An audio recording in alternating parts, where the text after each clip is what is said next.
The poor maid Ophery is heavy with child trembles, and on a cold stone driveway, her face bruised by the jewelry-laden hand of her mistress. While the wealthy family scoffs at her lowly pregnancy, they have no idea that the man in the sleek SUV pulling through the gate is not just her savior. He is the father of the child they just kicked. And he is a no-nonsense man. The Grand Nweri estate is a palace built on secrets and silent screams, where the afternoon sun lights up expensive furniture but ignores the suffering in the shadows. Ophir, a maid of 2 years, faces a cold-hearted madam, Mrs. Dorothy Thompson, and her arrogant daughter Nina, who are determined to ruin her over a stolen bracelet. This is a journey of truth, betrayal, and a secret that has been hidden for over 20 years. If you're just tuning into this channel, please subscribe, give this video a thumbs up, and don't forget to share with your friends and family. And tell us where you're watching from in the comments section. The afternoon sun bled through the towering windows of the Nweri estate, casting long mocking shadows across the polished marble floor. In the center of the grand living room, Ophir knelt, her 6-month pregnancy making every breath a heavy struggle. Her hands, calloused from years of scrubbing, shook as she pressed them against her stomach, trying to shield her unborn child from the venom in the air. "I didn't take it, Ma," Ophir whispered, her voice cracking like dry parchment. "I haven't even stepped into your room today." Mrs. Dorothy Thompson stood over her, a silhouette of cold, expensive lace and unyielding cruelty. She didn't speak with words first. She spoke with her heel, grinding it into the floor inches from Ophir's knees. "You expect me to believe a rat doesn't sniff the cheese?" Dorothy sneered, her voice a low, dangerous hiss. "That diamond bracelet was on my vanity this morning. Now it is gone, and you were the only one assigned to the East Wing." Beside her, Nina leaned against a mahogany pillar, her lips curled in a smirk of pure satisfaction. She toyed with her own gold necklace, watching Ophir's distress as if it were a television drama. "Oh, Mother, why are you even debating with this thing?" Nina interrupted, her voice dripping with artificial boredom. "Look at her. She's desperate. She knows that once that bastard child is born, she won't have 2 kobo to rub together. She probably already sold it to some merchant in the village." "I am not a thief," Ophir cried out, a flash of desperate courage rising in her chest. The slap was sudden and sharp, the sound echoing off the crystal chandeliers. Ophir's head snapped back, her cheek burning where Dorothy's heavy gold rings had made contact. Dorothy leaned down, her face inches from Ophir's, the scent of expensive perfume mixing with the stench of malice. "You are whatever I say you are," Dorothy breathed. "In this house, you are less than the dust under my shoes. You will produce that bracelet, or I will ensure you and that thing in your womb never see the light of day again." The iron gates of the Nweri estate didn't just close, they snarled. The heavy rhythmic clang of metal hitting metal echoed through the quiet, leafy street like a death knell. Ophir lay where the security guards had dropped her, her knees scraped and her palms stinging from the rough contact with the asphalt.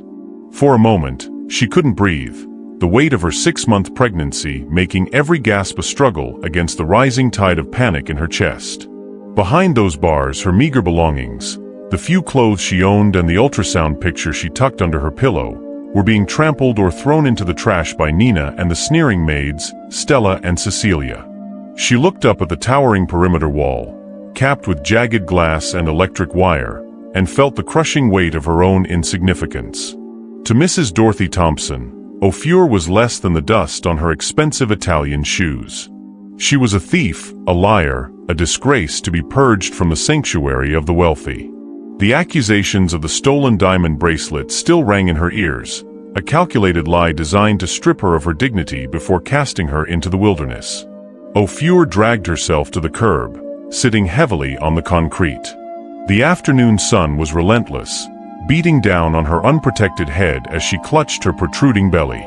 She was alone. She had no money, no phone, and nowhere to go. The neighborhood was a fortress of the elite, where the streets were empty of people and full of high-speed cars that wouldn't stop for a sobbing girl in a torn maid's uniform. As the silence of the street settled around her, broken only by the distant hum of a lawnmower, Ophir closed her eyes and whispered a prayer for the child kicking against her ribs. She felt the cold sting of despair, wondering how a mother like Dorothy could be so heartless, unaware that the blood crying out from her scraped knees was the very same blood flowing through the veins of the woman who had just discarded her like refuse. She sat in the dirt, waiting for a miracle she didn't think would come. The heavy iron gates of the Nwura estate groaned as they swung open, paving the way for a sleek white SUV that commanded the space like a silent predator. On the dusty pavement just outside the perimeter, Ophir sat collapsed, her fingers digging into the gravel as she tried to shield her 6-month pregnant belly from a harsh afternoon sun.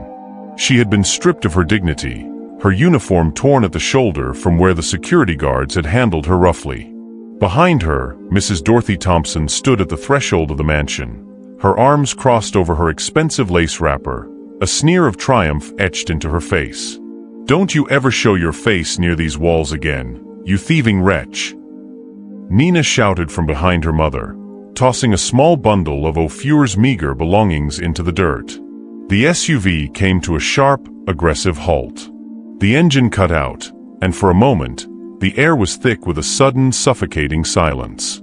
Then, the door opened. Marthin Nwura stepped out, his presence instantly shifting the atmosphere from one of cruelty to one of impending judgment. He didn't look at the grand house or his stepmother's welcoming smile. His eyes were locked on the trembling woman on the ground. "Marthin, darling, you're back early," Dorothy called out, her voice shifting into a deceptive, motherly honey. "Ignore that girl. She's a criminal. We caught her red-handed with your father's legacy, and I've had her removed for the safety of the house." Marthin didn't say a word. He walked past Dorothy as if she were a ghost, his polished shoes crunching on the gravel until he stood over Ophir. The maids, Stella and Cecilia, peered through the kitchen windows, whispering in shock. To everyone's horror, the billionaire heir knelt in the dust. He ignored the dirt on his designer suit, reaching out to gently lift Ophir's chin. "I told you to wait for me," he whispered, his voice vibrating with a low, dangerous heat. Without glancing back at the stunned Dorothy, Marthin slipped one arm under Ophir's knees and the other behind her back. He lifted her into his arms, cradling her and their unborn child against his chest. As he turned to carry her back through the front doors, his eyes met Dorothy's. The ice in his gaze silenced her mid-sentence. He didn't explain. He didn't argue. He simply reclaimed what was his, stepping over the threshold and back into the house, leaving the masters of the estate standing in the dust they had intended for the maid. The moon hung low over the Nwura estate, casting long skeletal shadows across the manicured lawns, but inside the servants' quarters, the air was thick with a different kind of darkness. Ophir sat on the edge of her narrow cot, her hand resting protectively over the heavy curve of her belly. The room was small and sweltering, smelling of old wood and the liniment she used to soothe the bruises Nina had left on her arms earlier that day. Every floorboard that creaked in the hallway made her heart leap into her throat, fearing that Mrs. Dorothy had sent Stella or Cecilia to deliver one last insult before the dawn. Suddenly, a soft, rhythmic knock sounded against the wood of her door. 3 quick taps, then a pause. Ophir's breath hitched, not in fear, but in a sudden, desperate hope. She rose unsteadily and unlatched the bolt. The door swung open to reveal Marthin. He didn't look like the cold, distant heir who had stood in the living room hours ago. His tie was loosened, and his eyes were filled with a raw, aching tenderness that he only ever showed her in the dark. He stepped inside and immediately pulled her into a careful embrace, burying his face in the crook of her neck. "I hated seeing you on the ground today," he whispered, his voice vibrating with suppressed rage. "Every time she touched you, I wanted to end it all right then." Ophir pulled back slightly, searching his face. "We have to be careful, Marthin. Dorothy is suspicious. She sees the way you look at me." Marthin took her hands in his grip firm and grounding. "Let her look. She thinks she's playing a game of power, but she doesn't know we've already won. The evidence from Dr. Idoche is almost complete, and soon, she will answer for what she did to my father." He reached down, his palm coming to rest over her stomach, and a soft smile finally broke through his tension as he felt a faint kick. "He's strong, Ophir. Our son, Promise, is waiting for a world where he doesn't have to hide. Just a little longer, my love. We are working together in the shadows so that one day we can walk in the light as a family. I am the father of that child, and I am the master of this house." Very soon, Dorothy will realize that the maid she tried to destroy is the woman who will take everything from her. The atmosphere within the Nwura estate grew thick with a predatory silence, as if the very walls had developed ears. In the sprawling kitchen, the air was heavy with the scent of spices and the jagged sound of hushed laughter. Stella, the head maid, leaned against the marble island, her eyes narrowed into slits of pure malice as she watched Ophir struggle to scrub the floor. "Look at her," Stella snickered, nudging Cecilia with a sharp elbow. "She thinks that because Marthin carried her inside, she's suddenly the queen of the manor. A pregnant stray is still a stray, no matter whose roof she sleeps under." Cecilia giggled, covering her mouth with a greasy hand. "She's glowing, Stella. Or maybe that's just the sweat of a thief who knows her time is running out." They didn't lower their voices. They wanted the barbs to find their mark, watching with satisfaction as Ophir's shoulders slumped further under the weight of their scorn. However, the true danger lurked on the upper landing. Mrs. Dorothy Thompson stood in the shadows of the corridor, her expensive lace gown rustling like a serpent in the grass. Beside her, Nina paced like a caged animal, her eyes darting toward the closed door of the guest wing where Marthin had relocated the maid.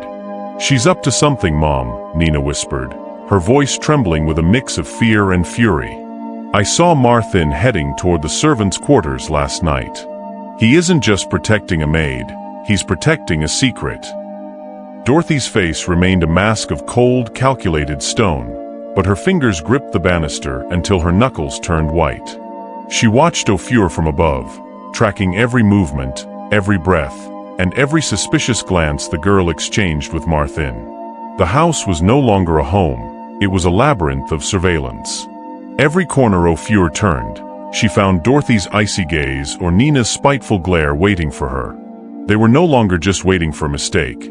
They were hunting for the truth that threatened to burn their empire to the ground, and Ophir could feel their invisible net tightening around her with every passing second. The morning sun offered no warmth to Ophir as she stood in the kitchen of the Nwura estate, her back aching from the weight of her 6-month pregnancy. She had spent the last hour meticulously preparing a specialized nutrient-dense smoothie, a small act of care for the life growing inside her. Just as she lifted the glass to her parched lips, the kitchen door swung open with a violent thud. Nina sauntered in, her designer heels clicking sharply against the tile like the strike of a predator. Without a word, she snatched the glass from Ophir's hand. A cruel, mocking smile played on Nina's lips as she tilted the glass over the sink, watching the thick liquid swirl down the drain. "Maids don't get treats, Ophir. You're here to serve, not to feast on our resources," Nina hissed, her voice dripping with venom. When Ophir tried to speak, Nina's hand flew out, catching her across the cheek with a stinging slap that echoed through the room. Stella and Cecilia watched from the pantry, their muffled giggles fueling Nina's malice. "Maybe that will teach you your place," Nina sneered, leaning in close enough for Ophir to smell her expensive perfume. "My mother wants you gone, and honestly, I'm tired of looking at your bloated stomach. It's an eyesore." Unknown to them, Marthin had been standing in the doorway, his shadow stretching long across the floor. His hands were clenched into white-knuckled fists, his jaw set in a line of pure iron. He had planned to wait another week for the final forensic reports from Dr. Idoche, but seeing the red mark blooming on Ophir's face broke his remaining patience. The timeline had to change. Justice could no longer be a patient game. He turned silently and retreated to his study, pulling out his phone to dial a number he had kept on speed dial. "It's time," Marthin whispered into the receiver, his voice cold enough to freeze the air. "Bring everything. We aren't waiting for the weekend. The reckoning starts tonight." The atmosphere in the grand living room of the Nwura estate was thick with a tension so heavy it felt as though the very walls were closing in. Mrs. Dorothy Thompson sat perched on the edge of the velvet sofa, her fingers nervously drumming against her mahogany cane, while Nina and Laura stood behind her like sentinels of a crumbling empire. They expected a lecture on estate management, or perhaps a final warning to the filthy maid huddled near the shadows. Instead, Marthin Nwura stepped into the center of the room, his face a mask of cold, surgical precision. He didn't look like a grieving son, he looked like an executioner. "We are all here to talk about legacy," Marthin began, his voice dropping an octave as he pulled a thick manila folder from his breast pocket. "But before we build a future, we must exhume the lies of the past." He walked toward Dorothy, who attempted a look of maternal concern that failed to reach her panicked eyes. "My father didn't die of a sudden heart attack, Dorothy. Hearts don't just stop in a man as healthy as he was, unless they are forced to." A sharp gasp escaped Nina, but Marthin didn't pause. He began laying out documents on the glass coffee table, like cards in a losing hand. "This is the toxicology report Dr. Idoche tried to bury," he said, tapping a paper highlighted in clinical yellow. "High concentrations of arsenic. It was administered slowly, day by day, probably in his morning tea. The same tea you insisted on brewing yourself every single day for 6 months." Dorothy's face turned a sickly shade of gray. "This is a fabrication. You're listening to the delusions of a servant girl," she shrieked, her voice cracking. "The servant girl has nothing to do with science," Marthin countered, leaning in until he was inches from her face. "Dr. Idoche has already confessed to the police in exchange for a lighter sentence. He gave me the logs, Dorothy. He gave me the dates of the payments you made to keep him quiet." As the weight of the evidence crashed down, the silence that followed was deafening, broken only by the sound of Dorothy's heavy, ragged breathing as the trap she had built years ago finally snapped shut around her. The heavy silence in the grand living room of the Nwura estate was thick with the scent of old lies and fresh terror. Mrs. Dorothy Thompson stood paralyzed, her face drained of its usual haughty color as Marthin held up the weathered, yellowing photograph, a relic from a life she thought she had buried in the red dust of a distant village. Marthin's voice was like a cold blade, cutting through the gasps of the gathered household. He looked directly at Dorothy, whose hands were now trembling so violently that her expensive gold rings clattered against each other. "You told the world you were born into refinement," Marthin said, his voice echoing against the high marble ceiling. "But this photo tells a different story. It shows a young woman named Dorothy with her first husband, Innocent Effiong, and the infant daughter she discarded like trash to pursue a life of stolen luxury." Nina and Laura stared at their mother in horror, but Dorothy's eyes were fixed on the doorway. As if summoned by the truth itself, the heavy oak doors swung open. The room went deathly silent. Gone was the girl in the plain, stained brown uniform who had been kicked and insulted. In her place stood Ophir, radiating a regal beauty that silenced every tongue. She wore a flowing gown of emerald silk that draped elegantly over her 6-month pregnancy, her hair styled in a crown of intricate braids. She walked with a dignity that didn't need to be taught. It was in her blood, the very blood Dorothy had tried to deny. Marthin stepped forward, taking Ophir's hand with a tenderness that made Dorothy flinch. "You called her a nothing, a lowly maid not fit to breathe the air in this house," Marthin declared, his gaze hardening as he looked at the woman who had poisoned his father. "But she is the daughter of Innocent Effiong, the rightful heir to the legacy you tried to erase. And more than that, she is my wife, and the mother of the future of the Nwura name." Ophir stood tall, her eyes meeting Dorothy's. There was no hatred in her gaze, only the cold, hard weight of a truth that had finally come home to roost. The moment of reckoning had arrived, and for the first time in 20 years, the poor maid was the only person in the room who was truly powerful. The heavy iron gates of the Nwura estate groaned as they swung open, but this time, they were not opening to welcome guests. Mrs. Dorothy Thompson stood on the gravel driveway, her hands trembling as she clutched a single worn suitcase, the only thing Marthin had allowed her to take from the house she had stolen through blood and deceit. Beside her, Nina and Laura stood in stunned silence, their designer clothes looking out of place against the backdrop of their sudden ruin. The sirens of the police vehicle waiting at the perimeter hummed a low, rhythmic tune of justice, a stark contrast to the years of silence that had followed the death of Mr. Nwura. Dr. Idoche had already been taken into custody, and the web of lies Dorothy had woven was finally stripped bare for the world to see. She looked back at the grand balcony one last time, hoping for a shred of mercy, but she found none. Upstairs, standing where Dorothy once stood, was Ophir. She was no longer dressed in the faded brown uniform of a maid. She wore a gown of soft silk that flowed over her belly, her posture regal and her eyes clear of the fear that had once defined her. Marthin stood beside her, his hand resting protectively on her shoulder. The transformation was complete. The woman who had been kicked to the pavement was now the rightful mistress of the home. Months later, the echoes of shouting and physical assault were replaced by the soft, rhythmic rocking of a mahogany cradle. In the quiet of the master bedroom, Ophir looked down at the miracle in her arms, a baby boy with Marthin's eyes and her own resilient spirit. They named him Promise, a living testament to the vow Marthin had made on that rainy afternoon when he found her broken on the street. The Nwura legacy was no longer a burden of secrets, but a foundation of love. As Marthin leaned in to kiss Ophir's forehead, the past was finally laid to rest. The maid had found her home, the daughter had found her truth, and the mother had found a love that no amount of gold could ever buy. Under the warm African sun, the estate finally breathed a sigh of peace.